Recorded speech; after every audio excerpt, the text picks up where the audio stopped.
ザ・ラスト・トレイル、ビニース・ザ・ラスト・ホライズン、ケース・サイレント・セトルメント、エピソード6、ザ・セカンド・ベル、第6話、2度目の鐘。2度目の鐘が鳴り終わっても、その余韻はしばらく夜の空気に残っていた。低く湿っていて、錆びた金属が喉の奥で震えるような音だった。まるでこの集落そのものが夜の始まりを住民たちへ言い渡しているかのように。沈黙の集落、グレイウェルはすでに眠っているように見えた。だが、それは安らかな眠りではない。窓の奥には明かりがある。扉の隙間には気配がある。それでも声だけがない。誰も出てこない。誰も歩かない。誰もこの夜のルールを破ろうとはしない。マーラバンスは長の家から案内された宿の前で立ち止まっていた。古びた木造の建物。外壁は風雨に削られ、窓枠はわずかに傾いている。だが玄関先には誰かが最近吐いた跡があり、完全に打ち捨てられた家ではないことがわかる。ここで一晩おとなしく朝を待て。ギデオン・ラスクはそう言った。ミリアム・ラスクは目を閉じていれば朝を迎えられると。親切なこと。その言葉に皮肉以外の温度はなかった。マーラは宿の扉に手をかけるふりをした。だが開けない。代わりにゆっくりと視線を動かす。通りの先、井戸へ続く細道、長の家の2階の窓、通り沿いの家々の暗がり、風に揺れる布、そしてわずかに遅れて閉じられた一つの窓。見られている。だがそれは見張りが立っているという意味ではない。この集落そのものがよそ者の動きを息を殺して監視している。宿に入ったかどうかまで確かめたいなら随分と暇な連中ね。マーラは声を抑えたまま右腰のホルスターに軽く触れた。センキネルはそこにある。ナイフもバッグもすぐ動ける位置にある。だがこの夜に必要なのは銃火ではない。足音を殺すこと、視線の切れ目を読むこと、そして嘘を一つ本当らしく見せること。彼女は一度だけ宿の扉を軽く鳴らした。中に入ったように思わせるための短い音。それから身を引き、玄関脇の暗がりへ滑り込む。長の家の白い玄関灯が遠く背後で冷たく光っていた。あの光は道を照らすためではない。誰がルールから外れるかを見つけるための光だ。鐘が2度。約束の時間ってわけね。井戸裏へ向かう細い路地は夜になると昼よりもさらに狭く感じられた。濡れた石畳、風で揺れる洗濯紐、壁に残る古いシミ。足元には水の引いた跡と泥が薄くこびりついている。誰もいない。だが無人ではない。この先にノラ・レンが現れるのか、それともこれはラスク夫妻が仕掛けた試しなのか。どちらでも構わない。ここで立ち止まる理由にはならなかった。さてノラ、あんたが差し出したその亀裂、本物かどうか見せてもらうわ。マーラは気配を殺し、通りから井戸裏へ続く闇の中へ足を踏み入れた。その瞬間、集落のどこか遠く、地面の下からかすかにあの音がした。湿った重い呼吸音。古い施設の灰がまだ死にきれずに動いているようなあの不快な響き。夜の口、グルームモー。ノラが怯え、住民たちが口を閉ざす理由。マーラは足を止めない。ただ目を細めてその音の方向を確かめた。やっぱり鳴るのね。風が吹く。洗濯紐が揺れる。どこかで錆びた金属がかすかに触れ合う。そして井戸裏の闇の奥で誰かが小さく息を飲んだ気配がした。井戸裏は通りから半歩外れただけとは思えないほど空気の質が違っていた。湿っている。冷えている。そしてどこか息苦しい。古い井戸は崩れかけた石積みのまま夜の闇の中に沈んでいた。円には錆びた金具が残り、乾ききらない水の跡が黒くこびりついている。その周囲には使われなくなった木箱、割れた桶、壁際に寄せられた古い板材。昼間ならただの生活の残骸に見えるものが、夜には何かを隠すための目隠しにしか見えなかった。マーラは足を止めず井戸の裏手まで回り込んだ。通りからの視線は切れている。だが完全に安全とは言えない。長の家の白い明かりは建物の角越しにまだこちらを薄く照らしている。集落そのものが目を閉じたふりをしてこちらを見ているようだった。来たわよ、ノラ。返事はない。風だけが吹く。洗濯紐が揺れ、濡れた布の端が壁をかすめた。マーラは井戸の縁に手を置かず、その周囲を一度だけ見回した。足元の石畳、壁のシミ、積まれた板材の影、水が流れた古い跡、そして井戸の向こう側、崩れた奇策の陰で何かがわずかに動いた。声を落として。ノラレンは板材の影から半歩だけ姿を見せた。先ほど路地で見た時よりもさらに青ざめた顔。細い肩は固くこうばり、目だけがせわしなく周囲を見ている。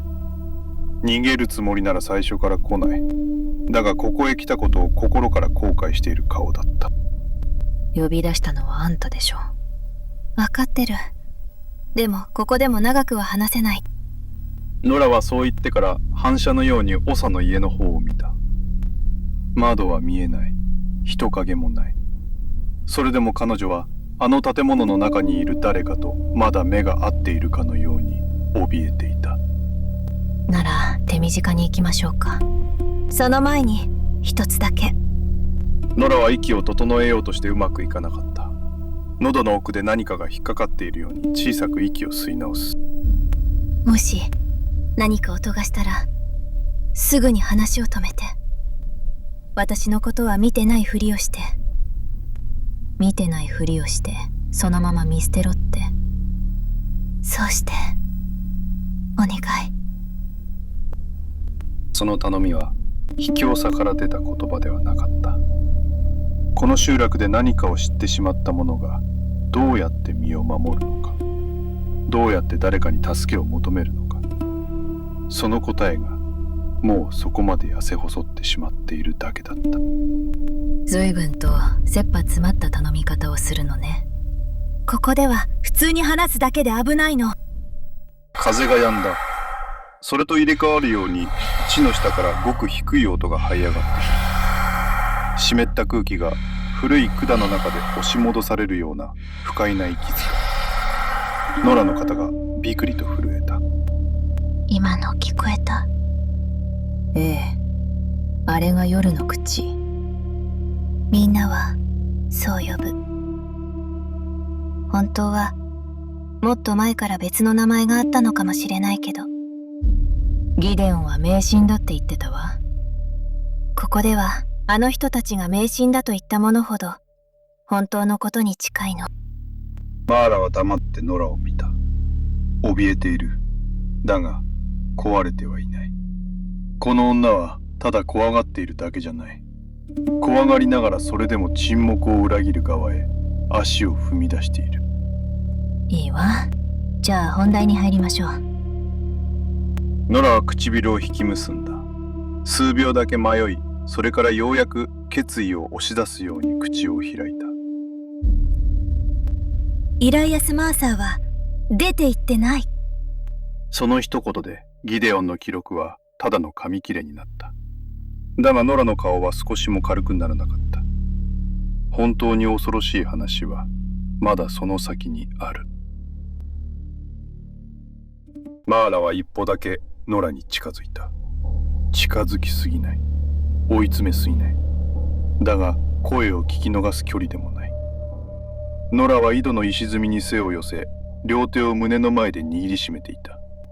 さっきよりも息が浅い。だが逃げる気配はない。この場所まで来た時点で彼女ももう引き返せないと分かっているのだ。それは聞いたわ。問題はどうしてそう言い切れるかよ。ノラはすぐには答えなかった。唇が震えている。目はマーラを見ているのに、意識はその向こう側を見ていた。この井戸裏ではなく、もっと深い場所、もっと暗く、もっと湿った場所。見たから。何を？最後の夜、あの人がここに来たところを。風が一瞬だけ止まった。洗濯紐の揺れる音も、遠くの金属音も、まるで誰かが手で押さえたように小さくなる。残ったのは地下からにじみ上がる低い息遣いだけだった。あの日も鐘が2度鳴った後だった。みんな家に戻って明かりを落として何も聞こえないふりをしてた。イライアスは戻らなかった。ノラは井戸の縁ではなく、その裏手の石畳へ視線を落とした。そこだけ石の色がわずかに違う。泥と苔でごまかされているが、何度も動かされた跡がある。あの人はずっと調べてた。夜の口が鳴る理由を。長の家の地下だけじゃなくて、この井戸の裏からも音が上がってくるって。ただの井戸じゃないのね。昔は水を汲む場所だった。でもその下にはもっと古いものがある。施設が使っていた水路か、点検用の通路か、私にはわからない。イライアスは分かっていた。多分、少なくとも何かに気づいてた。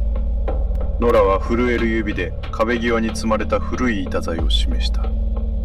板材の隙間、割れた桶の裏、そこには古い布で包まれた小さな束が押し込まれていた。マーラはノラを見る。ノラは小さくうなずいた。私が隠したの。あの人に頼まれたわけじゃない。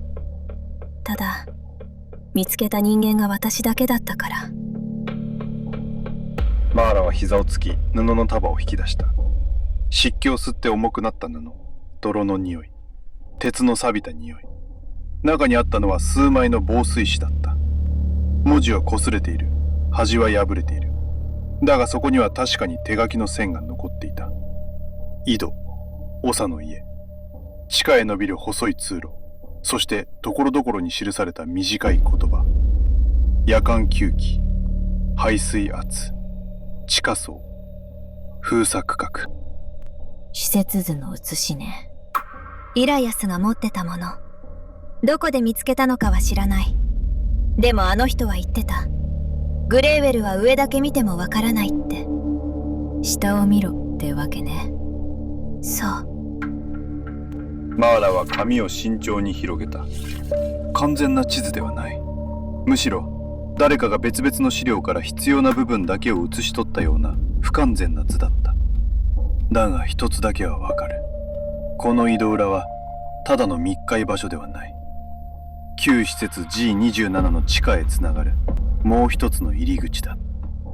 それでイライアスはここから下へ。一度目はすぐに戻ってきた。何を見たの？言わなかった。ただ顔色が変わってた。あの人は怖がってた。でも逃げる怖がり方じゃなかった。なら何？確かめなきゃいけないものを見た人の顔だった。ノラの声は小さかった。だがその言葉だけははっきりしていた。その次の夜、またここへ来た。私は止めた。行かないでって言った。でもあの人は妹に返事を書かないまま帰れないって。クララのことね。名前は聞いてない。でも妹がいるって言ってた。外で待ってる人がいるって。マーラの手がメッセンジャーバッグに触れた。中にはクララ・マーサーの手紙がある。まだ封の切られていない届くはずだった言葉。その重さが今になって少し変わった。それで2度目は戻らなかった。戻らなかった。ノラは目を伏せた。言葉を続けることがその夜をもう一度見ることになると分かっている顔だった。朝になって長の家から知らせが出た。外部から来た男は南の弓道へ退去したって。誰も探しちゃいけない。誰も名前を出しちゃいけない。掲示板の記録にもそう書かれた。でもあんたは見ていた。見てた。あの人は南の弓道なんか通ってない。捕まってるの？わからない。殺された？わからない。なら何がわかるの？ノラはゆっくりと顔を上げた。怯えは消えていない。だがその奥に今まで押し殺してきた怒りがあった。あの人はここから下へ行った。自分の足で。誰かに連れて行かれたんじゃない。その先で何かが起きた。そしてあの人の名前だけが消された。地下でまた音がした。さっきより近い。湿った空気が深い喉の奥で押し戻されるように。水と鉄と闇が混ざり合い、一つの巨大な息になって井戸裏へ這い上がってくる。ノラは反射的に口を閉じた。マーラは動かない。ただその音を聞いていた。なるほど。迷信にしては随分饒舌ね。お願い、これ以上大きな声を出さないで。心配しなくても大声を出す趣味はないわ。マーラは防水紙を畳み布に包み直した。だが元の場所には戻さない。自分のバッグへ入れる。それを持っていくの？証拠は湿った板切れの裏に隠しておくより、私のバッグの中の方がまだ長生きする。見つかったらあなたもただじゃ済まない。ここへ来た時点でただで済むなんて思ってないわ。ノラは言葉を失った。マーラは井戸裏の石畳へ目を向ける。色の違う石、泥で縁を隠された隙間、動かされた跡。イライアスはここを開けた。そして下へ降りた。マーラの仕事はただ手紙を届けることだった。だが今その届け先は地上から消えた。残っているのは地下へ続く入り口だけだ。開け方は知ってる？ノラの声はほとんど息のようだった。その瞬間遠くで何かがきしんだ。通りの方ではない。長の家の方でもない。井戸の下、あるいはそのさらに奥。マーラはゆっくりと顔を上げる。地下の闇がこちらの声に耳を澄ませているようだった。ノラはすぐには動かなかった。開け方を知っている。その事実を口にした瞬間から彼女はもう知らないふりをする場所へは戻れなくなっていた。ノラ。マーラの声は短かった。せかしてはいない。だがここで立ち止まる時間がないことだけははっきり伝えていた。ノラは小さくうなずき、井戸裏の壁際へしゃがみ込んだ。積まれた古い板材、割れた桶、湿気を吸って黒ずんだ布、それらを一つずつ静かにどかしていく。大きな音を立てないで。通りまで響くから。わかってる。わかってない。ここでは音が人より先に捕まるの。ノラの指が震えていた。それでも手順だけは迷わない。何度も頭の中で繰り返してきた動きのようだった。板材の下から泥に覆われた石畳が現れる。いや、石畳ではない。石に似せた古い金属の蓋だった。表面は泥と苔で覆われ、縁の隙間はわざと土で埋められている。知らなければただの壊れた舗装にしか見えない。よく隠しておる。隠したんじゃない。みんな見ないことにしてるだけ。マーラはその言葉に答えなかった。ただ蓋の縁に膝をつき、指先で泥を払う。細い隙間、錆びた金属、そして右奥に小さなくぼみ。ノラがそこを指した。そこ持ち上げるんじゃなくて横にずらすの。妙な作りね。昔の施設のものだから外から簡単に開かないようにしてあるって聞いた。誰に？今は聞かないで。ママーラはそれ以上問い詰めなかった。ベルトポーチから薄い金属製の工具を取り出す。銃を抜くよりもずっと静かな動きだった。工具の先をくぼみに差し込む。押さない。持ち上げない。ノラの言った通り横へずらす。最初は何も起きなかった。次に蓋の奥で錆びついたものが引っかかる感触がある。マーラは力を強めない。角度を少し変え、もう一度ゆっくりと動かした。ノラが息を止めた。マーラも手を止める。通りの方を見る。長の家の方を見る。どちらにも人の気配は見えない。だが見えないだけだ。この集落ではそれが一番信用できない。数秒待っても何も起きなかった。マーラは蓋に両手をかける。古い金属は重い。泥で固まり、錆で噛み合い、長い時間そこに沈んでいた。力任せに持ち上げれば悲鳴のような音を立てる。マーラはバッグから布を一枚抜き、蓋の縁にかませた。そんなものまで持ってるの？配達人は荷物より先に自分を壊したら終わりなのよ。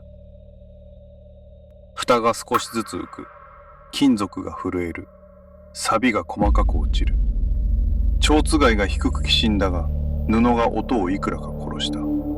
それでも静かな夜には十分すぎる音だった。ノラは目を閉じている。祈っているのではない。聞かれないことだけを必死に願っている顔だった。蓋が開いた。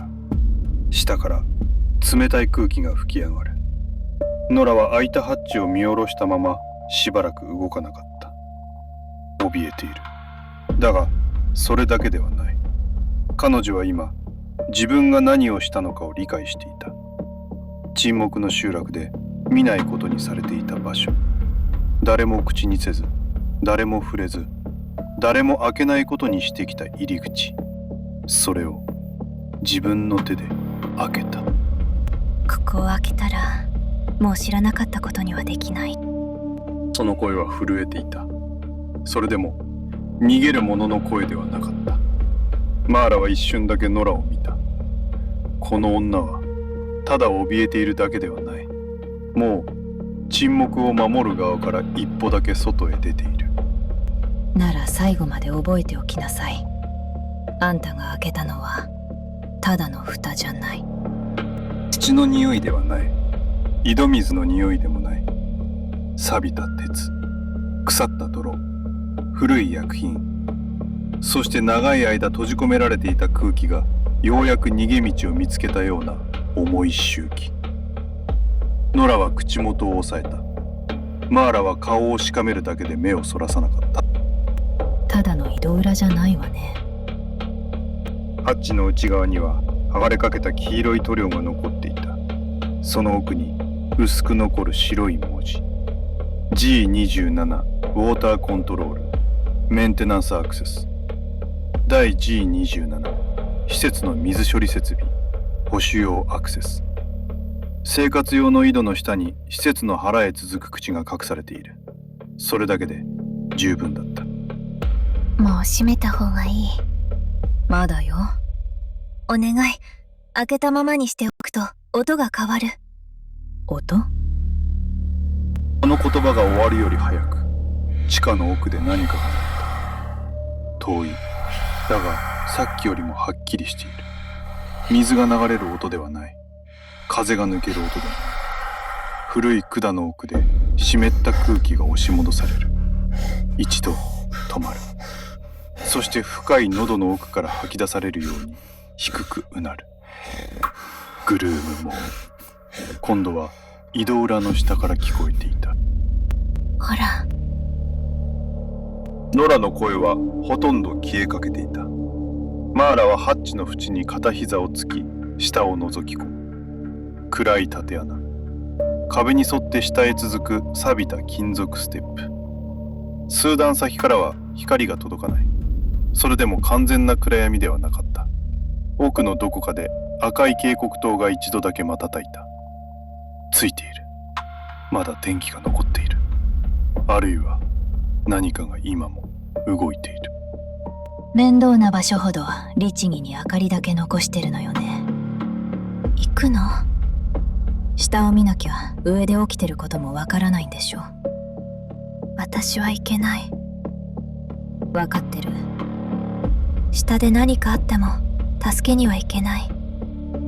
期待してないわ。冷たい言い方だった。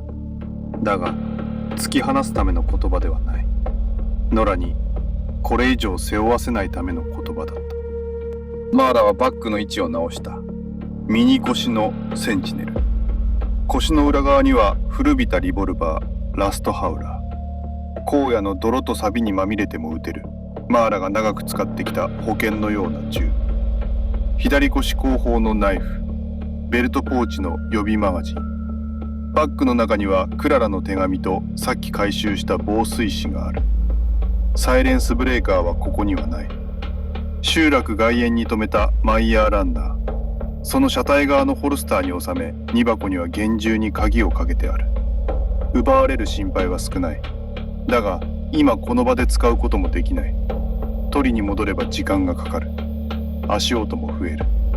そして何よりこの移動裏へもう一度戻ってこられる保証がない。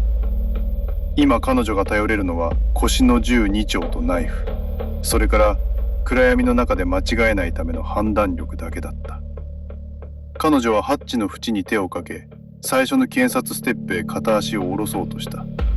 その時、下から風ではないものが吹き上がった。湿った空気、低い振動、そして喉の奥で笑うような短い金属音。マーラの足が止まる。ノラも動けなかった。地下の奥で赤い明かりがもう一度だけ瞬く。まるでこちらを見つけた合図のように。起きてるわね。誰が、何が、それはまだわからない。だが移動裏のハッチは開いてしまった。そしてその下にあるものもこちらの存在に気づいた。赤い明かりがもう一度だけ瞬いた。井戸裏の闇ではない。その下、開いたハッチの奥、縦穴のさらに深い場所で古い警告灯が眠りから引き戻されたように弱く明滅している。マーラは足を止めたまま下を見ていた。ノラは声も出せない。ほんの数秒前までそこにあったのが入り口だった。今は違う。入り口の向こう側にある何かがこちらを見返している。閉めて。今閉めたら二度と開けられないかもしれない。それでも閉めてお願い。ノラの声は震えていた。だが恐怖だけではない。彼女は知っている。この音が変わった後、何かが起きることを。何が起きるのかまでは知らない。だからこそ怖い。この音が変わると誰か来るの？わからない。でも前にもこうなった。イライアスの時。ノラは答えなかった。答えなかったことが答えだった。地下の奥で小さな機械音がした。古いリレーが一つ、次にもう一つ。どこか遠くの壁の中で眠っていた回路が順番に起こされていく。照明はつかない。警報も鳴らない。ただ見えない場所で何かが切り替わっていく。それが一番不気味だった。静かすぎるわね。静かな方が怖いの。ここでは何でもそうみたいね。マーラはハッチの縁に手を置き、最初の金属ステップへ足をかけた。錆びたステップが体重を受けて小さくなる。すぐには降りない。片足だけを下ろしたままステップの強度を確かめる。1段目、2段目。壁に固定された古い金具は錆びているが、完全には死んでいない。縦穴の壁は湿っていた。コンクリートの表面には黒い水筋が走り、ところどころに古い塗装の剥がれがある。人の手が入らなくなって長い。だが自然に朽ちた場所ではない。誰かがある時点から意図的に手入れを止めた場所だった。中から開けられる。多分じゃ困るのよ。内側にもラッチがあるはず。イライアスがそう言ってた。見たわけじゃないのね。ごめんなさい。謝るのは後でいい。マーラは身をかがめハッチの内側を確認した。手探りで鉄の縁をなぞる。指先に錆びた輪の感触が当たった。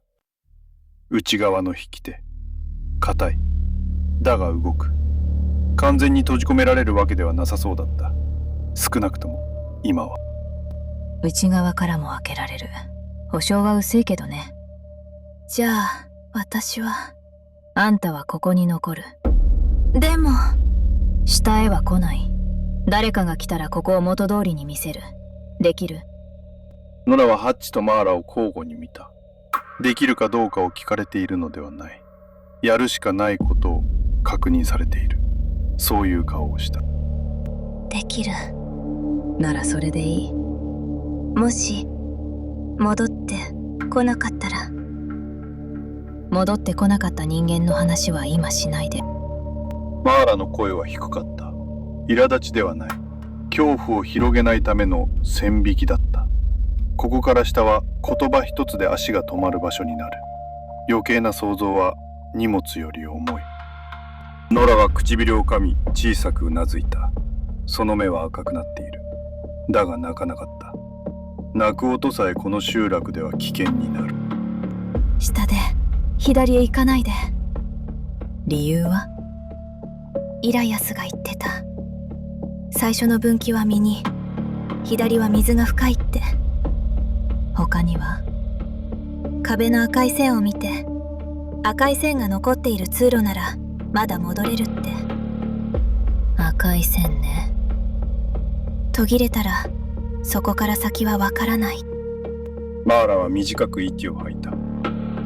地図ではなく、証言でもなく、今ようやく地下を歩くための実用的な手がかりが出てきた。最初の分岐は右、左は水が深い。赤い線を追う。それだけだ。十分ではない。だが何もないよりはいい。上出来よ。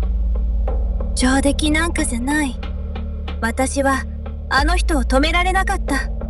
あんたが今止まらなかったから私はここまで来た。ノラは返事をしなかった。その言葉を受け取っていいのか自分にはまだわからないという顔だった。マーラはステップを一段降りた。金属がきしむ。もう一段。井戸裏の夜が肩の上へ遠ざかっていく。ノラの顔もハッチの縁の向こうで少しずつ小さくなる。上にあるのは湿った夜風。下にあるのは重い空気。そしてどちらにも安全はない。マーラが3段目まで降りた時だった。縦穴の奥で赤い明かりがまた焚いた。今度は一つではない。奥へ向かって点々と続く小さな明かり。古い誘導灯の列。死んだ施設が来訪者のために道を示しているようだった。歓迎灯にしては趣味の悪いわね。マーラ。ノラが初めて彼女の名を呼んだ。声は小さい。それでも井戸裏の闇の中では十分すぎるほど大きく聞こえた。戻ってきて。マーラは上を見た。ノラの顔はハッチの縁に半分隠れている。怯えている。だが逃げてはいない。それで十分だった。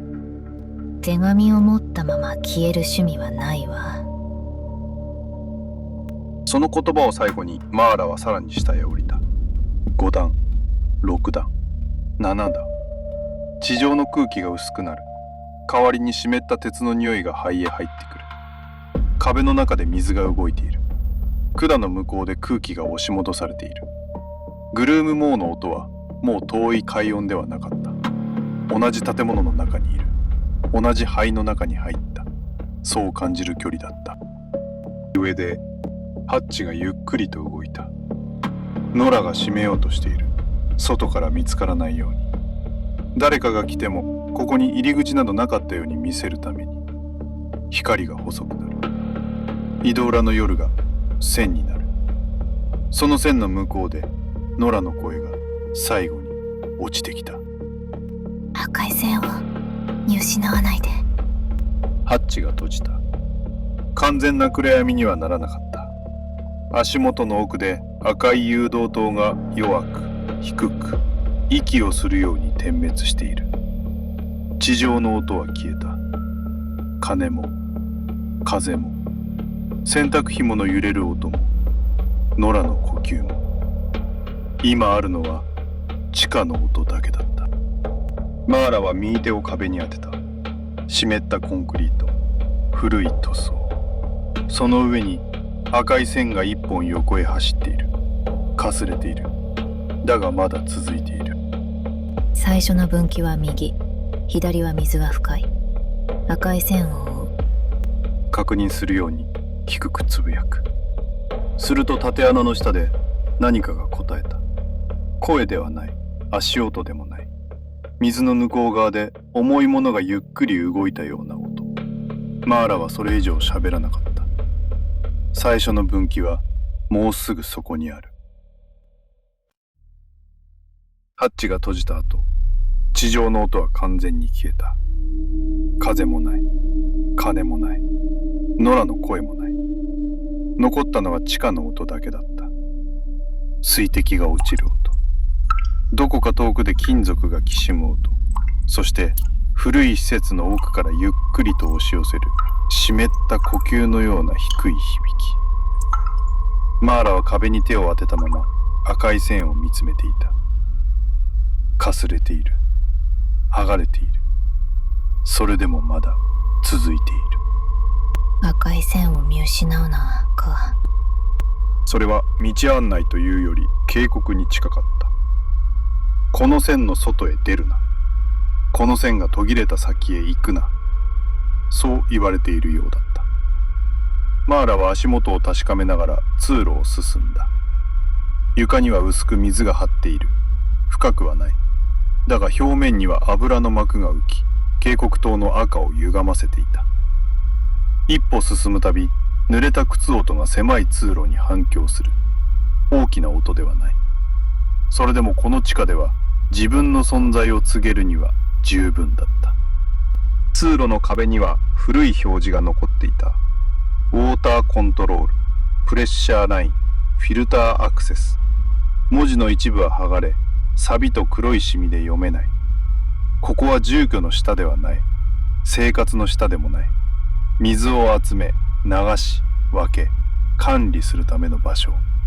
グレイウェルの暮らしはこの薄暗い腹の上に乗っている。井戸の下にこんなものを抱えてたわけね。返事はない。帰ってきたのは配管の奥で空気が詰まり、ゆっくり押し戻されるような音だけだった。ブルームモー、住民たちはそう呼ぶ。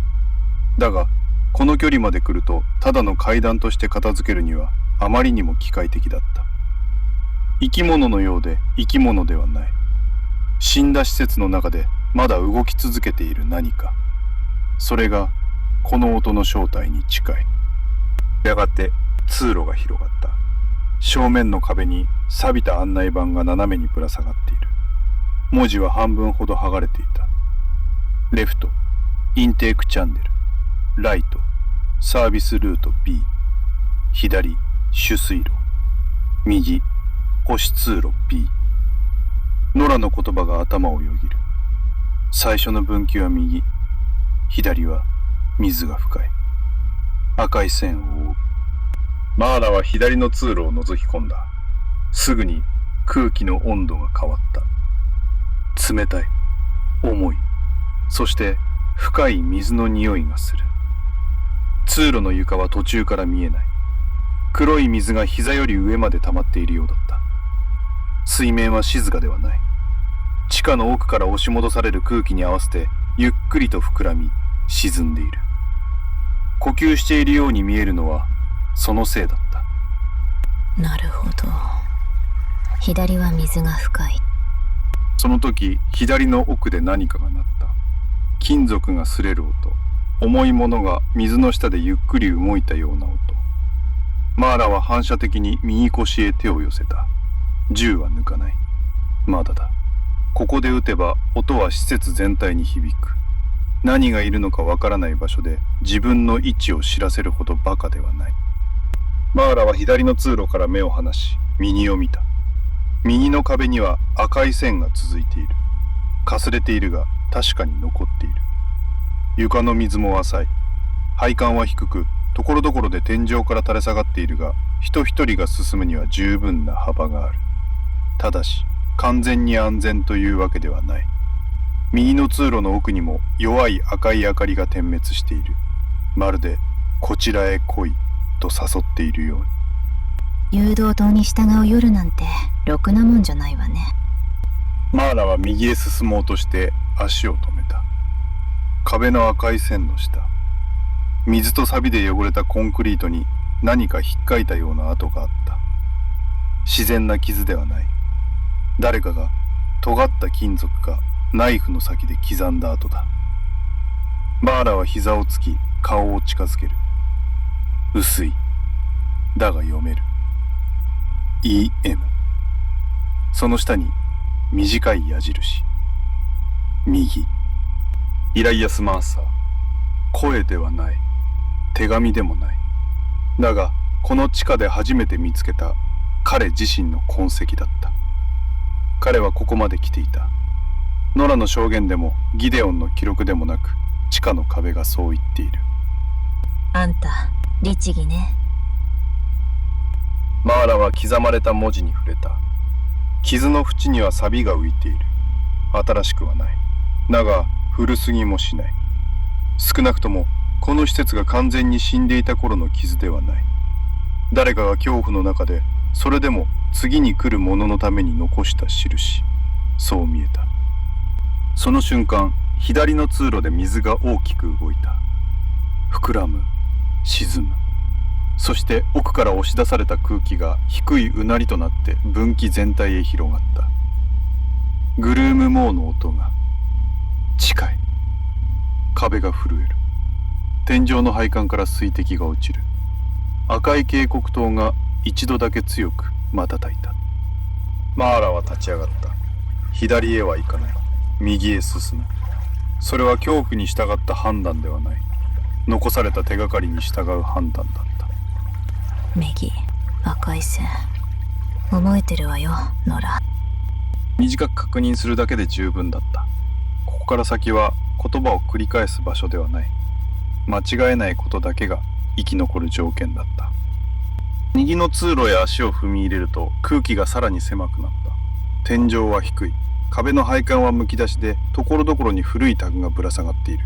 そのいくつかにはまだ文字が残っていた。フローリターン、グレーウェルサプライ、サブレベル2、グレーウェル供給、地下第2層。マーラはその文字を見て眉をわずかに動かした。この地下はただの排水路ではない。今も集落の暮らしとつながっている。井戸の使用時間、配給表、夜間外出禁止。上で見たすべての規則が下の設備と無関係ではない。通路の奥でまた古いリレーが鳴った。カチッ。間を置いてもう一度。カチッ。その音に合わせるように壁の赤い線が続く先で小さな照明が一つだけついた。白ではない。黄色でもない。濁った赤。水に沈みかけた目のような色だった。道案内のつもりなら、もう少し愛想よく光りなさいよ。冗談めかした声だった。だが、声は低い。自分を落ち着かせるための言葉だ。地下は黙っているものを飲み込む。なら、声を出す。必要な分だけ。多すぎないように。マーラは数歩進み、再び足を止めた。右側の壁。赤い線のすぐ下にもう一つ痕跡があった。今度は文字ではない。布の切れ端。錆びた配管の角に細く引っかかっている。泥と水を吸って色は分かりにくい。だが布の端には乾いた赤黒いシミがあった。マーラはそれを引き剥がさない。ただ目で確認する。服の切れ端か、包帯か、それとも何かを縛っていた布か。断定はできない。だが誰かがここを通った証拠にはなる。足跡は消えても全部は消せないってわけね。その時だった。背後の分岐で何かが閉じる音がした。重い、遠い。だが確かに金属の扉か仕切りのようなものが動いた音だった。マーラは振り返る。来た道の奥、赤い明かりの向こうで分岐の左側が一瞬だけ暗くなったように見えた。水音が変わる。低くなる。深くなる。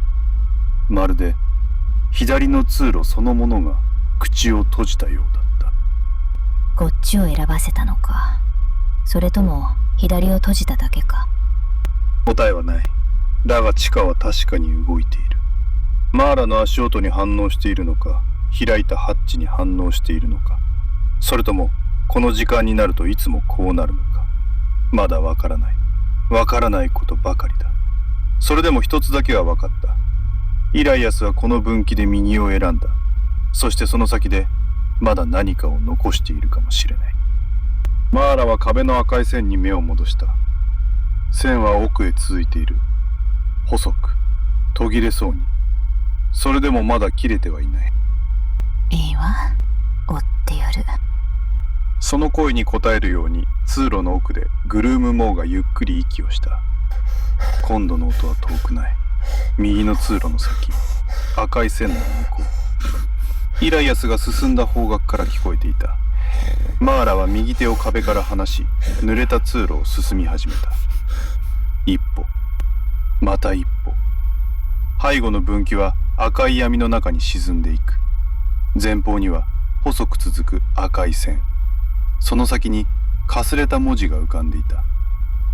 サブレベル2アクセス、地下第2層入り口。マーラは足を止めなかった。サブレベル2アクセス、地下第2層入り口。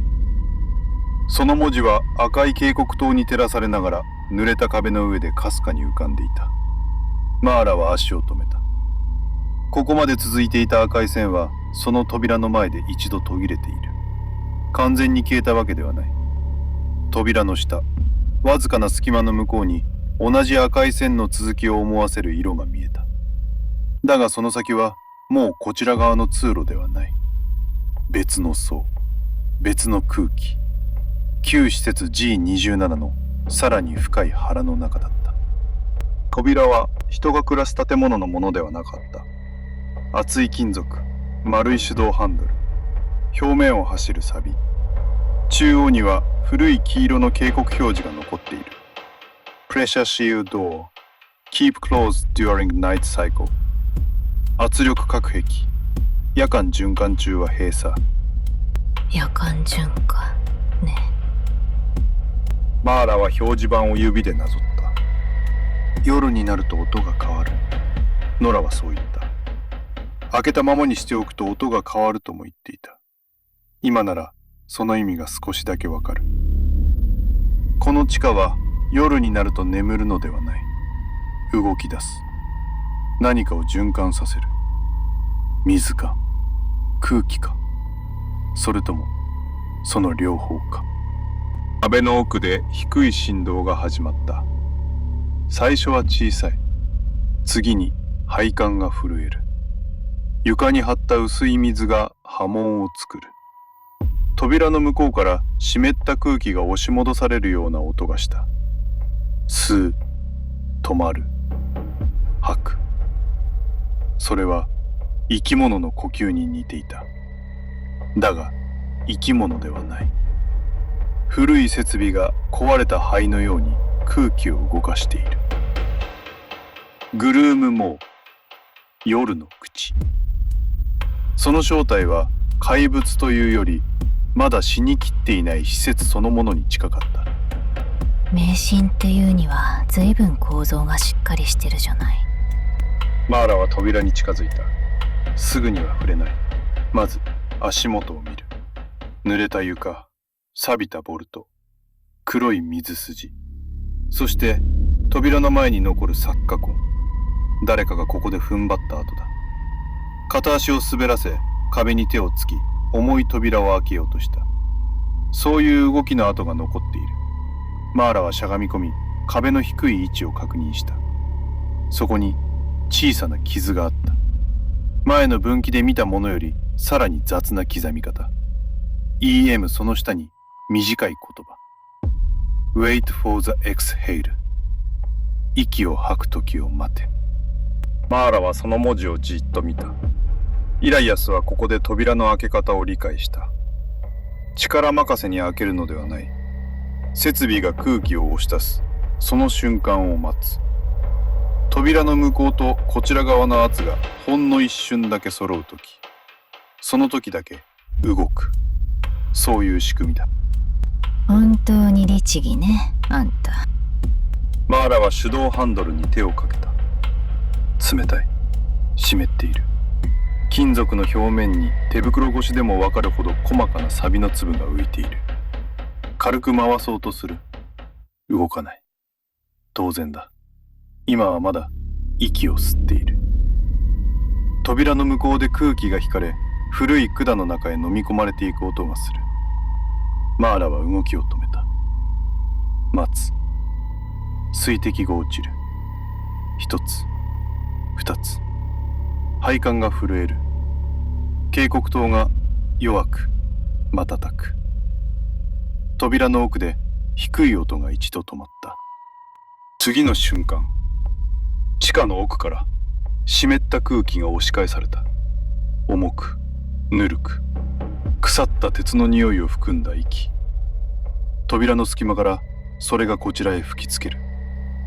マーラはその瞬間にハンドルを回した。動いた。ほんの少し。だが確かに動いた。マーラは力を入れすぎない。錆びた部品は急に扱うと折れる。必要な分だけ回す。止める。もう一度息を待つ。扉の向こうでまた空気が吸われる。水面が引く。床の水が扉の下の隙間へ細く吸い込まれていく。マーラは息を殺した。警告灯が2度瞬いた。そして2度目の吐き出し。マーラはハンドルをさらに回した。今度は扉の内部で古いラッチが外れる音がした。鈍く重い音。それはこの地下では大きすぎた。マーラは一瞬だけ動きを止め、背後を振り返る。誰もいない。だが誰もいないことはここでは安全の証明にならない。その時、右側の壁の奥で古いリレーが鳴った。カチ。間を置いてもう一度。カチ。扉の上の表示灯が赤から濁った黄色へ変わる。ロックリリースと施錠解除。ありがたいわね。歓迎されてる気は全くしないけど。扉はまだ開いていない。マーラは肩を使ってゆっくり押した。重い。だが動く。隙間が広がる。向こう側から冷たい空気が流れ込んできた。さっきまでの湿った周期とは違う。もっと古い。もっと閉じている。薬品、錆、濡れた布、そしてかすかに焼けた配線の匂い。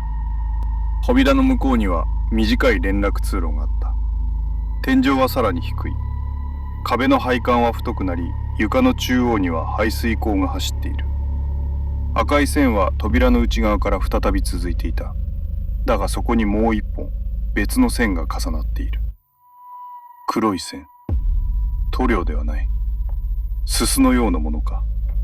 焦げ跡のようにも見える。赤い線の上から何者かが黒で横切る印をつけていた。赤を追え、黒は避けろってところかしら。答えはない。だがイライアスが残した傷のすぐ下に細い矢印があった。赤い線の続きを指している。その横に短い文字。Not the deep line。深い線ではない。マーラは眉を潜めた。意味は完全にはわからない。だが一つだけ言える。イライアスはこの地下で何かを区別していた。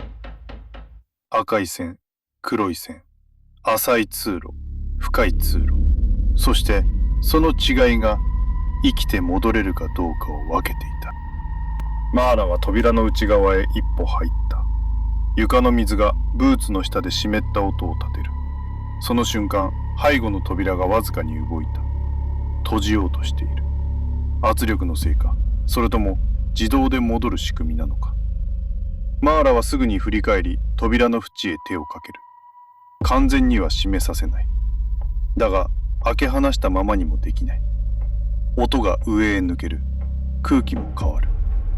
ノラが地上で隠している入り口までこの異変が届くかもしれない。面倒ね。マーラは通路脇に落ちていた錆びた金属剣を拾った。扉の下部に差し込み、完全に閉じきらないようかませる。見た目には閉じている。だが、内側からなら指をかけられるだけの隙間が残る。完璧ではない。しかし、戻る可能性を残すには十分だった。その時、連絡通路の奥で何かが落ちた。軽い音ではない。水の中に濡れた布か重い紙束のようなものが落ちる音。マーラは反射的に右腰へ手をやった。今度はセンチネルのグリップに指をかける。まだ抜かない。だが、いつでも抜ける。通路の奥に弱い明かりがあった。赤ではない。黄色でもない。古い非常灯が死にかけの虫のように不規則に点滅している。その光の下で床に何かが落ちていた。マーラは慎重に近づく。水を踏む音をできるだけ小さくする。一歩、二歩。壁の赤い線は続いている。黒い線は途中で途切れ、別の暗い通路へ向かっている。マーラは黒い線には入らない。赤い線の範囲だけを歩く。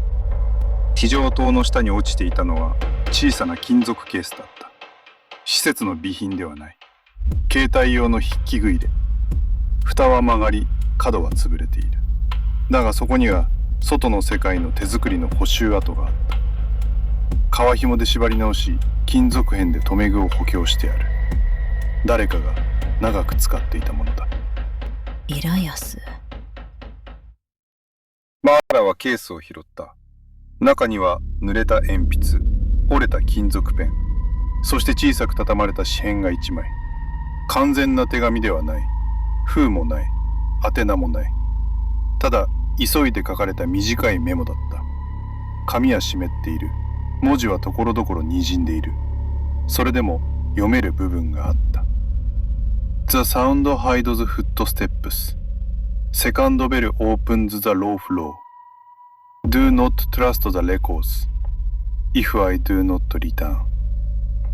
そこで文字は途切れている。音は足音を隠す。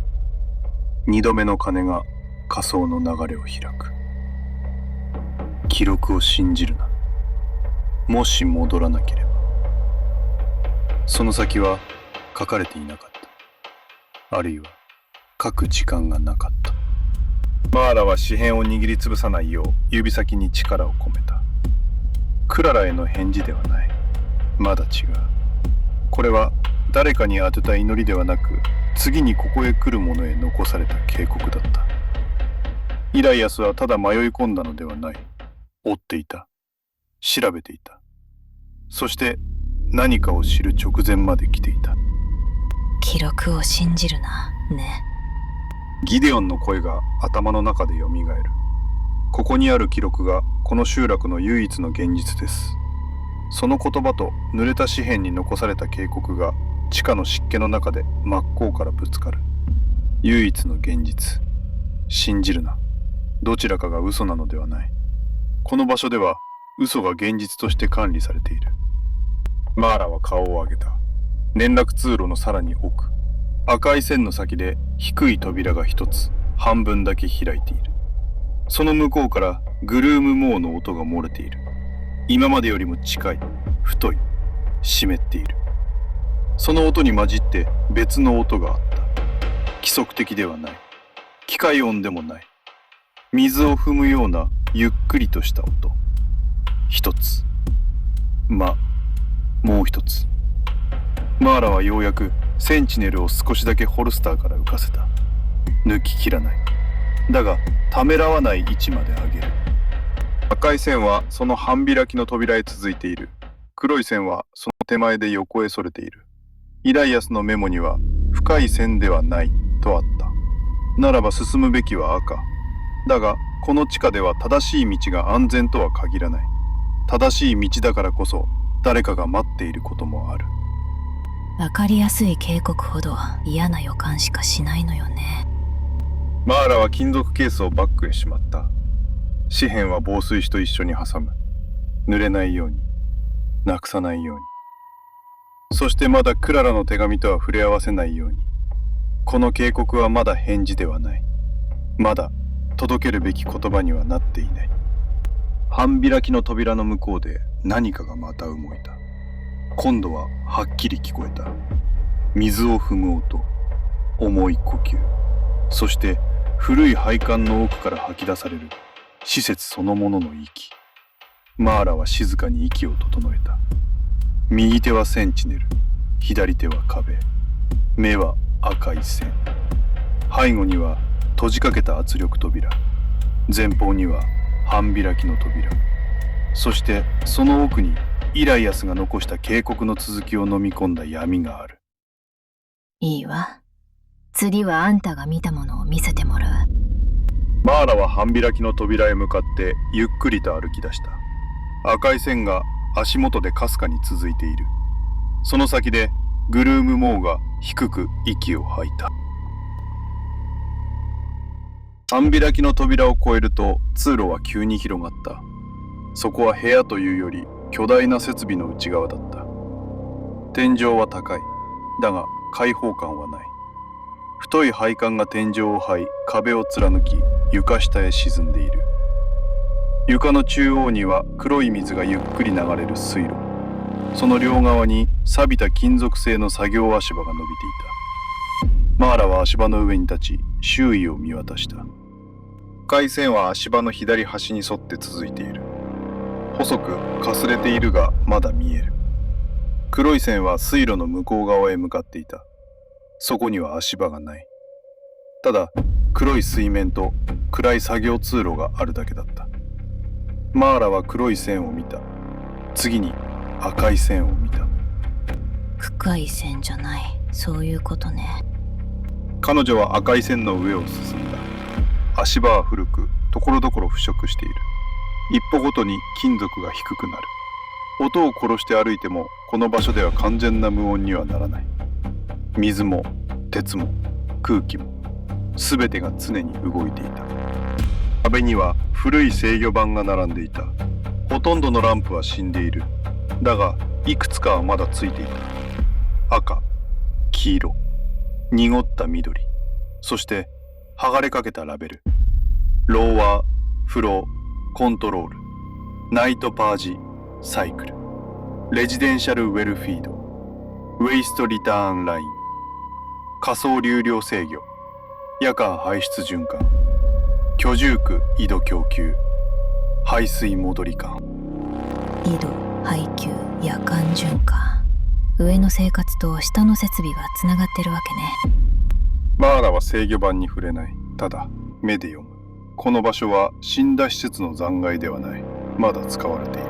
完全に理解されているかどうかは別として、誰かがここを動かしている。あるいは動き続けるように任せている。その時、部屋全体が低く震えた。水路の水面が持ち上がる。配管が膨らむようになる。天井のどこかで古いバルブがゆっくり回る。そして仮想全体が息を吸った。吸い込まれる空気、引いていく水、壁の奥へ消える振動、数秒の静止。次に押し返される。水が水路を逆流する。湿った空気が配管から吐き出される。金属ショーが足の裏で震える。グルームモー。それはもう遠くの快音ではなかった。マーラの周囲すべてがその音の一部だった。口はあるけど肺はこの施設そのものってわけね。彼女の声は低かった。冗談ではない。確認だった。夜の口はただの迷信ではない。だがただの配管音でもない。この施設の循環音が何かの息を隠している。水を引く音、空気を押す音、圧力を逃がす音。その中に別のものが混じっている。生き物の呼吸、濡れた喉、牙の奥を抜ける空気。それを知らない住民が聞けば怪物の口に思える。知っている者が聞けば隠すのに便利な音になる。足音、扉の音、誰かが引きずられる音も。マーラは赤い線をたどり足場の先へ進んだ。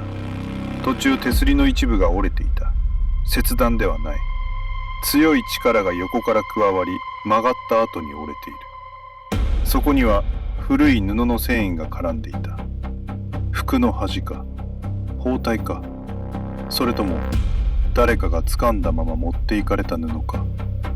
マーラは手を伸ばしかけすぐに止めた。濡れている、錆びている。そして布の端には赤黒いシミが残っていた。ここで足を滑らせたわけじゃなさそうね。足場の下、黒い水路の縁に何か白いものが引っかかっていた。石ではない、金属でもない。マーラはライトを絞り光を細く落とした。骨片、小さい、砕けている。人間のものか動物のものかは断定できない。だがその表面には鋭い刃で割られたような跡があった。噛み砕かれている。古いけれど自然に割れたものではなかった。マーラは光をすぐに外した。長く照らし続けるべきではない。この場所では光も音と同じように何かを呼ぶ。迷信にしては歯型は残りすぎてるわ。足場の先に小さな操作台があった。大型の制御盤ではない。手動でバルブを切り替えるための補助盤。表面には傷が多い。古い傷、新しい傷。そしてその中に明らかに人の手で刻まれた文字があった。Not just a monster. The system hides it. 怪物だけじゃない。施設がそれを隠している。その文字の横に短い矢印があった。赤い線の続きを指している。イライアスの印だ。マーラはしばらくその文字を見つめた。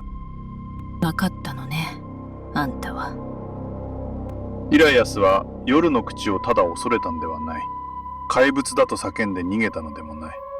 見た、聞いた、調べた。そしてこの地下が怪物を隠す仕組みになっていることに気づいた。だから記録から消された。そう考えるにはまだ証拠が足りない。だがこの地下は少しずつその方向へマーラを押していた。操作台の下に小さな引き出しがあった。設備品の保守用収納だろう。取っ手は錆び、半分開いたまま固まっている。マーラは力任せに引かない。工具を隙間に差し込み少しだけこじる。錆びが落ちる。金属が小さくなる。引き出しが数センチだけ動いた。中には使えないヒューズ、折れたタグ、古い布切れ、そして紙が1枚入っていた。防水紙ではない、普通の紙だ。湿気を吸い端が丸まり、文字の一部は滲んでいる。だが誰かが意図的にここへ入れたものだった。マーラはそれを取り出す。手袋の指先で破らないよう慎重に広げた。そこには短い文章が書かれていた。クララ。その名前が最初の行にあった。マーラの手が止まった。クララ・マーサー。ヘイブンヒルで手紙を託した妹。外で返事を待ち続けている女。その名前がこの湿った地下の紙片に残っている。ここで書こうとしたのね。紙の続きは読める部分と読めない部分があった。クララ。もしこれが届くなら、俺はまだ。そこから先は水に滲んでいる。次の行。グレイウェルは上だけを見るな。さらにした。記録は誰かを守るためじゃない。そして最後の一文は途中で途切れていた。夜の口は人を食う。でもそれだけじゃない。その先は破れていた。人を食う。でもそれだけじゃない。なら他に何があるのか。何を隠しているのか。何を守らせているのか。答えはそこにはない。マーラは紙を見つめたまましばらく動かなかった。クララの手紙はまだバッグの中にある。その返事になるかもしれない紙が今彼女の手の中にある。だがこれはまだ返事ではない。途中で途切れた言葉、湿気に食われた文、恐怖の中で最後までかけなかった声。これをそのまま届けてもクララを救うことにはならない。むしろ彼女をこの沈黙の腹の中へ引きずり込むだけだ。悪いけどこれだけじゃ終われないわ。マーラは紙を畳んだ。金属ケースの中ではなく防水紙の束の内側へ挟む。これだけはなくせない。これだけは濡らせない。この地下で初めて見つけたクララへ向かって伸びた声だった。その時水路の黒い水面が大きく膨らんだ。さっきまでの周期とは違う。大きい。近い。まるで下から何かが通過したように水が一瞬だけ盛り上がり、足場の支柱へぶつかった。金属が鳴る。マーラはすぐに髪をしまい身を低くした。右手がセンチネルのグリップにかかる。今度はほとんど抜きかけていた。水面はすぐに沈んだ。だが沈んだ後に残った音がある。水滴ではない。配管のうなりでもない。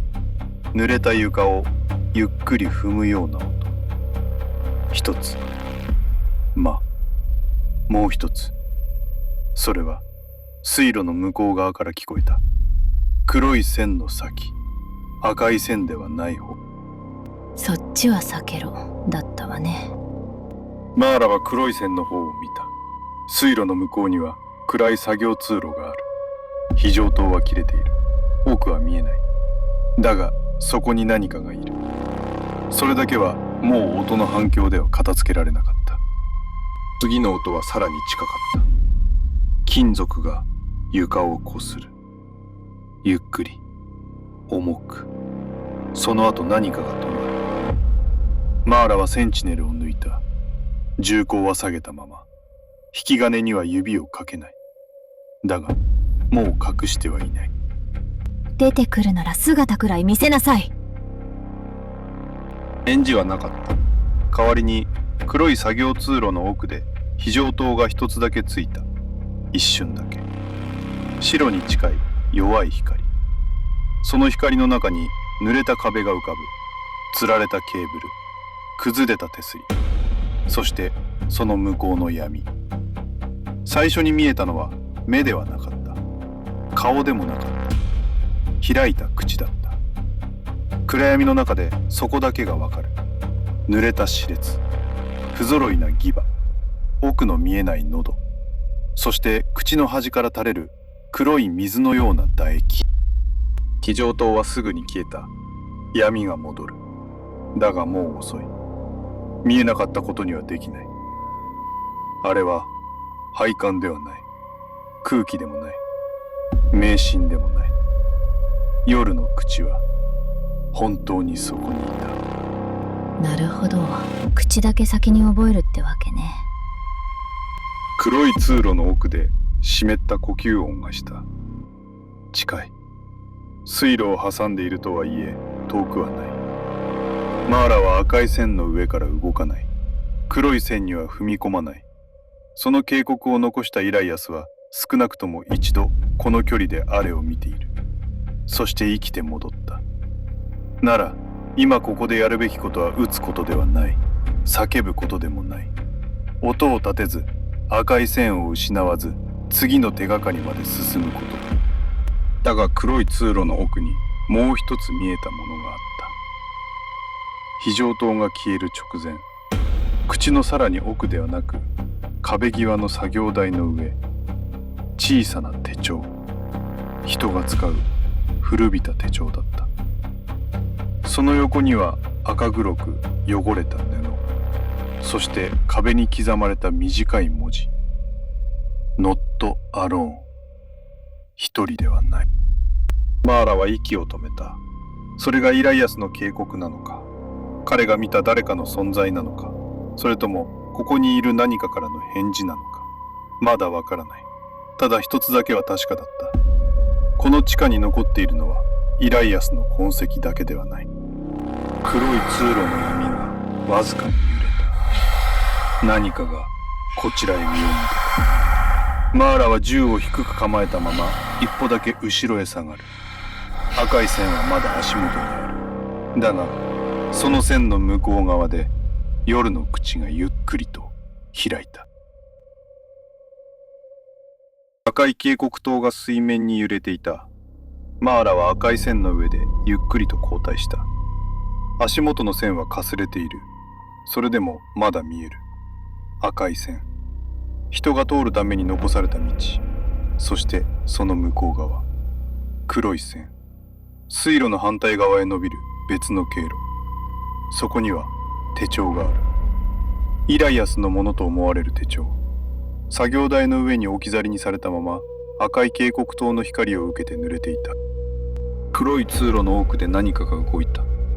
先に見えたのは目ではない。顔でもない。濡れた歯列。不揃いな牙。黒い唾液を引く大きく開いた口。グルームもう夜の口。その名が迷信ではなかったことだけはもう疑いようがなかった。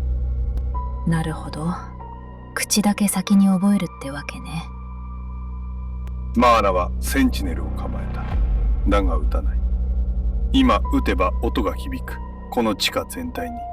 そして弾が効くかどうかもわからない相手に最初の一発を無駄にするほど甘くはない。水路の水位がわずかに下がり始めた。黒い水がゆっくりと引いていく。その下から細い金属製のメンテナンス橋が姿を現した。錆びた橋。本来なら保守員が水路を渡るためのもの。だが今は黒い線の領域へ踏み込むための危険な誘いにしか見えなかった。吐く時を待て。今度は引く時を待てってわけね。マーラは一度赤い線の上で足を止めた。足元を見る。赤い線のそばにはかすかな刺激臭があった。古い薬品の匂い。床下の細い溝からは耳では聞こえないほどのかすかな振動が伝わってくる。低く、細かく。ブーツの底だけが拾う不快な震え。御朱印用の防護処置、低周波の気比振動、薬品を流した床下ライン、あるいはその両方。完全には生きていない。だが死んでもいない。グルームモーはそれを嫌がっている。恐れているのではない。避けている。傷を負うほどではなくても、本能がそこを通るなと告げる程度には。だから赤い線のこちら側には踏み込んでこない。少なくとも今は。だが絶対ではない。飢えれば超えるかもしれない。追い詰められれば超えるかもしれない。そしてこの施設を知る者ならその境目を利用できる。赤い線、黒い線。縄張りっていうより通れる道と食わせる道を分けてるのね。マーラは一歩赤い線から外れた。空気の温度が変わった。黒い線の領域はさらに冷たい。泥と腐った水の匂い、獣の唾液の匂い、そして血と鉄の匂い。ここは人のための道ではない。だがイライアスはここを渡った。そして手帳を残した。マーラは橋へ足をかけた。金属が小さくなる。彼女はすぐに止まる。奥の闇も同じように止まった。グルームモーがこちらを見ている。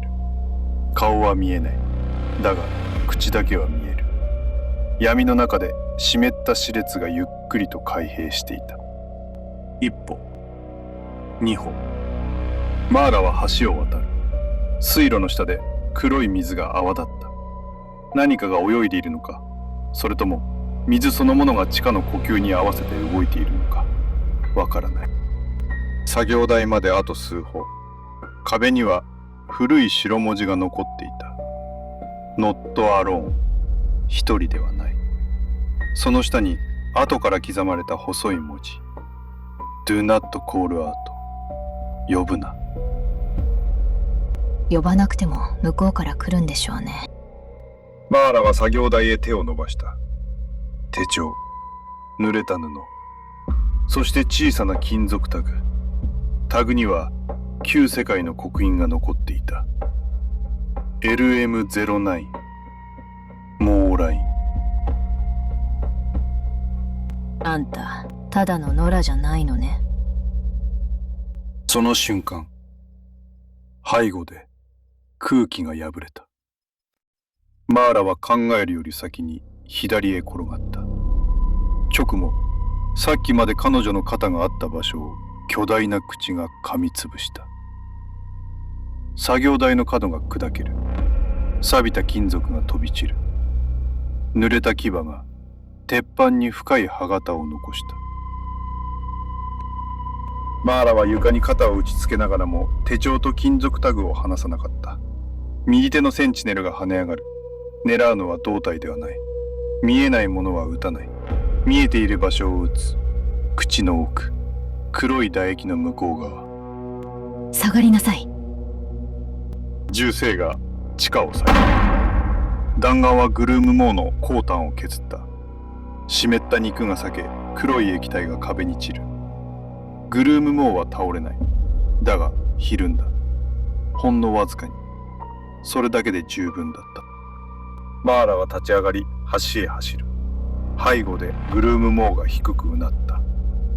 痛み、怒り、そしてもっと深い場所からにじみ出る飢え。銃声に反応して施設全体が目を覚まし始めた。壁の奥でリレーが鳴る。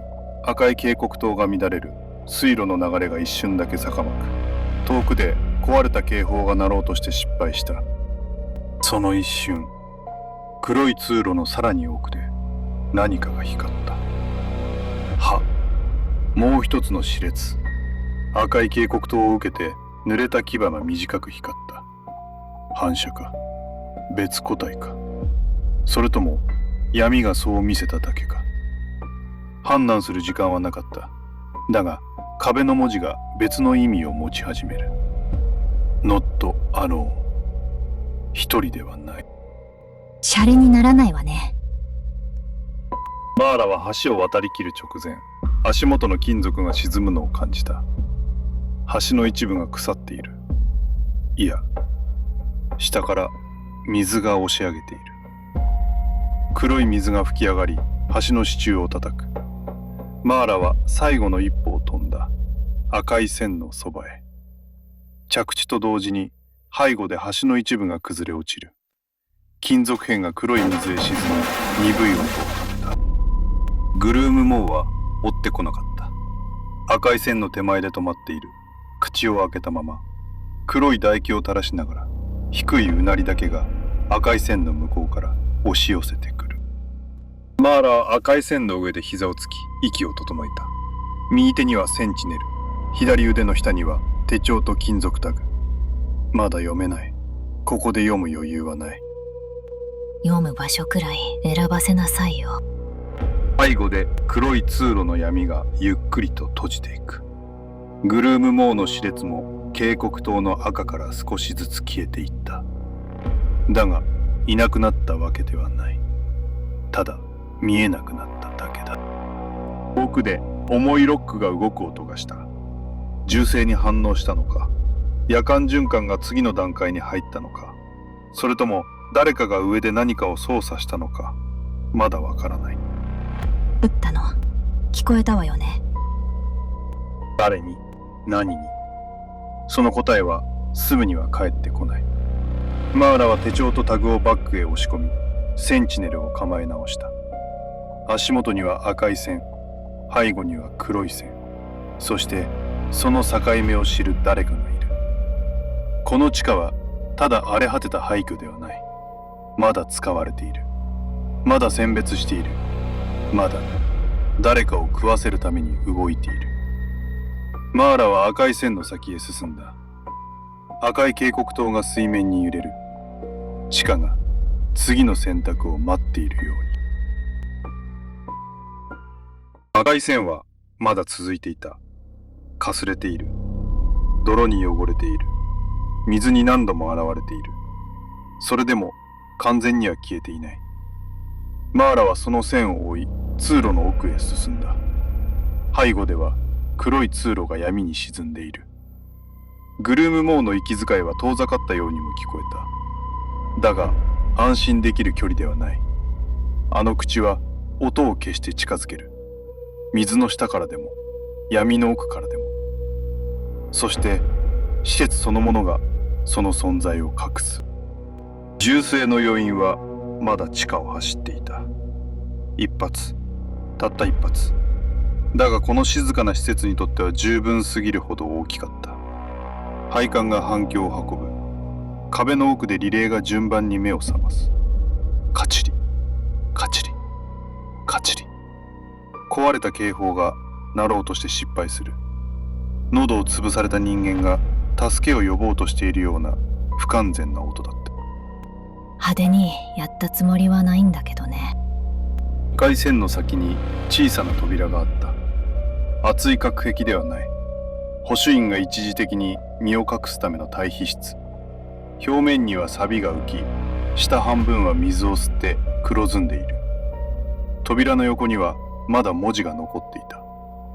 サービスシェルター B、エマージェンシーマニュアルアクセス、保守員退避室 B、緊急手動アクセス。読む場所としては上等じゃない。マーラは扉に耳を近づけた。中から音はしない。水音もない。呼吸もない。ただ赤い警告灯の光だけが扉の隙間から漏れている。彼女は取っ手を握りゆっくり回した。硬い。だが閉じ込められてはいない。扉は低くきしみ、わずかに開いた。中は狭かった。壁際には古い工具棚、折れた椅子、錆びたロッカー。床には水が薄くたまり、赤い警告灯の反射が揺れている。天井の換気口は潰れ、そこから黒いケーブルが垂れていた。長くとどまる場所ではない。だが一息つくには十分だった。マーラは中へ入り、扉を完全には閉めなかった。隙間を少しだけ残す。音を聞くため、逃げ道を残すため、そしてこの部屋が本当に安全ではないことを忘れないため。彼女は背中を壁につけバッグを開けた。まず防水紙、次にクララの名前が書かれた破れた紙片、そして黒い線の先から持ち帰ったもの。イライアスの手帳、LM09 モーラインと刻まれた金属タグ。その2つを赤い警告灯の下に置く。さてイライアス、あんたが見たもの、こっちにも見せてもらうわよ。手帳の革表紙は湿っていた。角は欠けている。一部には牙で噛まれたような深い跡がある。留め紐は切れ、ページの端は何枚かちぎれていた。だがまだ読める。マーラは手袋を外し、濡れた紙を破らないよう慎重に開いた。金が二度丸と仮想流量が香る。水が引き、黒い通路が開く。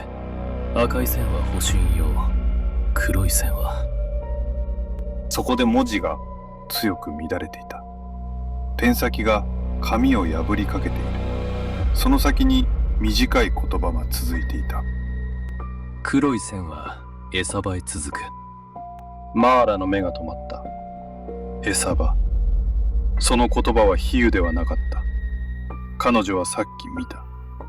黒い通路の奥で開いた口、噛み砕かれたコッペン、赤黒く汚れた布、作業台に残された手帳。あれはただ危険な通路ではない。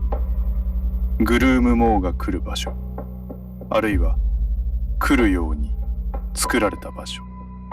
人が歩く道と食うものが通る道。悪趣味にも程があるわね。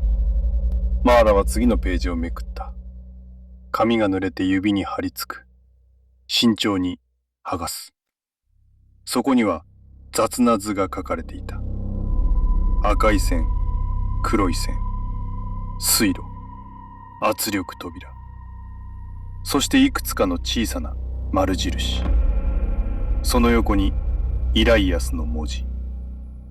ベルシストのコネクテッドトゥローアーフロー。ラスクハウス may control night cycle。レコードズチェンジアフターフィード。バーラの視線は2行目で止まった。ラスクハウス may control night cycle。ラスクの家が夜間循環を操作している可能性。その一文だけ他の記録よりも強く紙に刻まれていた。可能性。イライアスはそう書いた。だがこの地下をここまで見た後ではそれはほとんど断定に近かった。二度目の鐘、仮想の流れ、黒い線、餌場、そして長の家。偶然の並びではない。この施設は夜になると勝手に動き出すのではない。誰かが動く時間を知っている。あるいは動かす方法を知っている。その誰かが地上で礼儀正しく椅子に座り、暖炉の前で記録簿を開いていた。あんたたちは怪物から隠れてるんじゃない。マーラの声は低かった。怒りではない。もっと冷たい理解の声だった。怪物が来る時間を知ってる側だったってわけね。ギデオン・ラスクは秩序を守る男だった。ミリアム・ラスクは日常を保つ女だった。だがその秩序と日常が地下の夜間循環とつながっているのだとしたら、彼らはただ沈黙を守っていたのではない。沈黙が生まれる場所を維持していた。マーラは次の行へ視線を落とした。リコーズチェンジアフターフィード。捕食後に記録が変わる。その言葉でようやく全てが同じ線の上に並んだ。誰かが消える。夜の口が閉じる。朝になる。記録が変わる。退去。不在。最初からいなかった。記録が先じゃない。食われた後で現実を紙に合わせてる。それは隠蔽ではなかった。手順だった。そしてその手順を知る者が地上にいる。マーラは金属タグを手に取った。LM09 モーライン。旧世界の識別コード。住民が恐怖でつけた名前ではない。施設が管理しようとした名前。夜の口はただ地下に迷い込んだ獣ではない。かつてここで記録され分類され、何らかの目的で扱われた存在だった。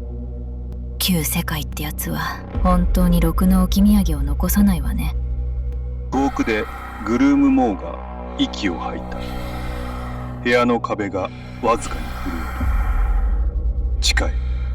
先ほどより近いのか、それとも水路が音を運んでいるだけなのか、判断できない。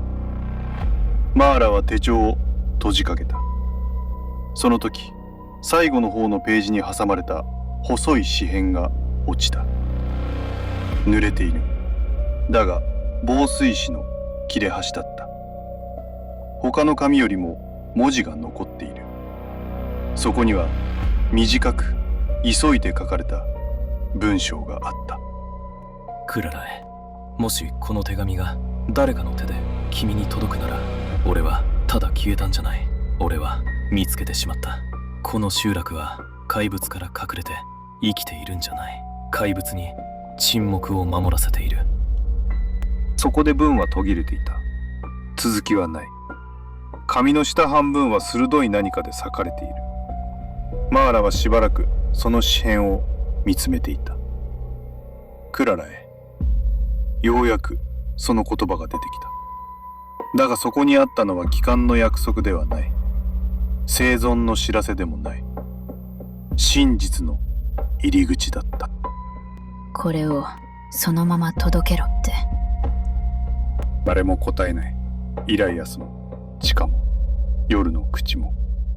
答えの代わりに遠くで水が動いた。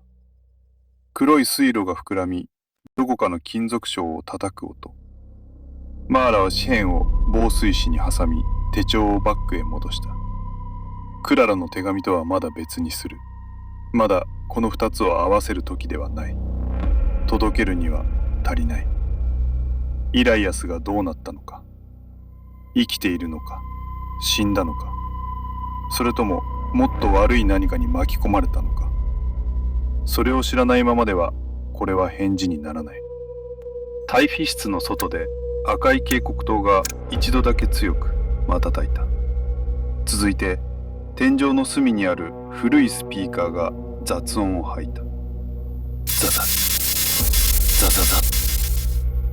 何十年も使われていなかった喉が無理やり起こされたような音。マーラはセンチネルを構え、スピーカーへ銃口を向けた。夜間循環異常。声は人間の声ではなかった。旧施設の自動音声。壊れた録音。単語のいくつかは欠け、音程は歪み、ところどころで途切れている。仮想発砲音検知。保守員は赤線経路へ退避。黒線経路封鎖不可。マーラは目を細めた。発砲音を検知した。つまりこの施設にはまだ音を拾う仕組みが残っている。だがそれは誰かが今この瞬間に見ているという意味ではない。古い設備が古い手順に従って反応しているだけだ。そのはずだった。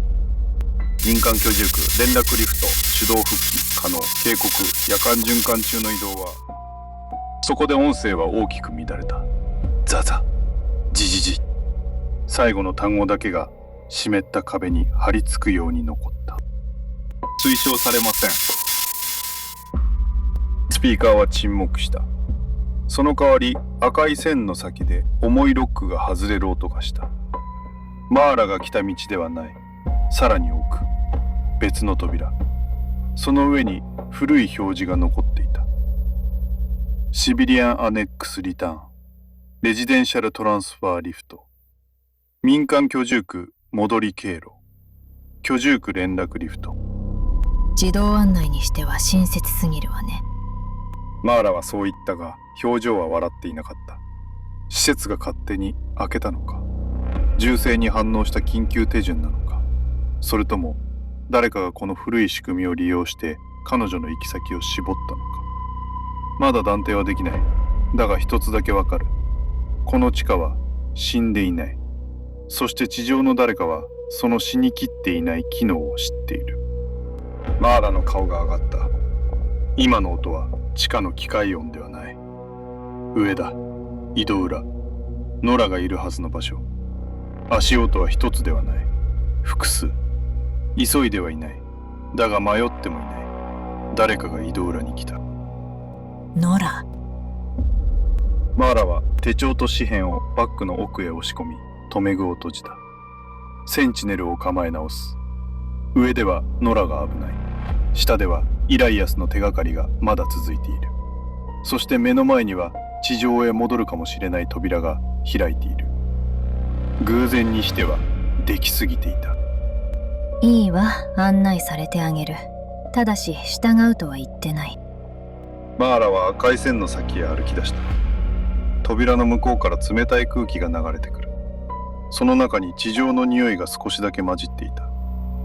湿った木材、古い布、人の生活の匂い。そしてその奥にもう一つ、血と鉄の匂いがあった。無事でいなさいよ、ノラ。赤い警告灯がマーラの影を長く伸ばした。その影が扉の向こうへ飲み込まれる直線。地下の奥でグルームモーが低く吠えた。